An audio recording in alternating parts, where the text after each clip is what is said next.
Retenez bien le nom de cette jeune fille, Céline Dion. Le 29 janvier prochain, cela fera 40 ans que Michel Drucker a lancé cette phrase dans Champs-Élysées.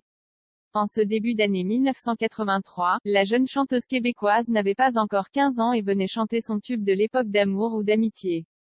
Un titre prémonitoire pour l'une de ses premières apparitions à la télévision française.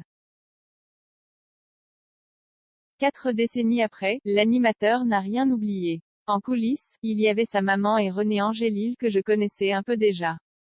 Je les ai ensuite raccompagnés à l'hôtel de la Trémoille, dans le 8e arrondissement, par l'avenue Gabriel.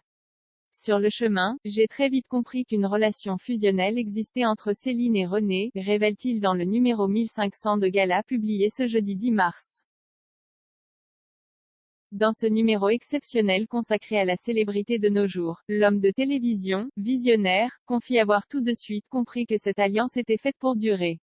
J'ai senti de façon intuitive que ce duo-là, qui se dévorait du regard, n'était pas de passage, se souvient celui qui était en revanche loin d'imaginer que Céline Dion et René Angélil lui seraient d'une fidélité sans faille. Il apprécie leur simplicité, rappelant que même dans les palaces parisiens, il pouvait presque arriver à la star de faire son lit. Céline n'a jamais oublié d'où elle vient, gardant les habitudes et réflexes de l'enfance où il fallait s'occuper de tout. Tout comme René s'est toujours montré très reconnaissant envers moi, raconte Michel Drucker.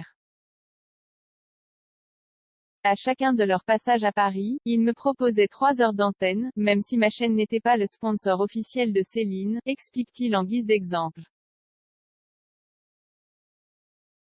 Il n'oubliera jamais le Nouvel An 1997. Céline Dion lui avait fait un magnifique cadeau en acceptant d'enregistrer une émission spéciale, entre 2 concerts, sans demander de cachet, alors que peu de temps après, sur une télé étrangère où elle chantait pour le Nouvel An chinois, son staff a demandé 2 millions de dollars pour 3 chansons. Notre relation était vraiment particulière, résume Michel Drucker.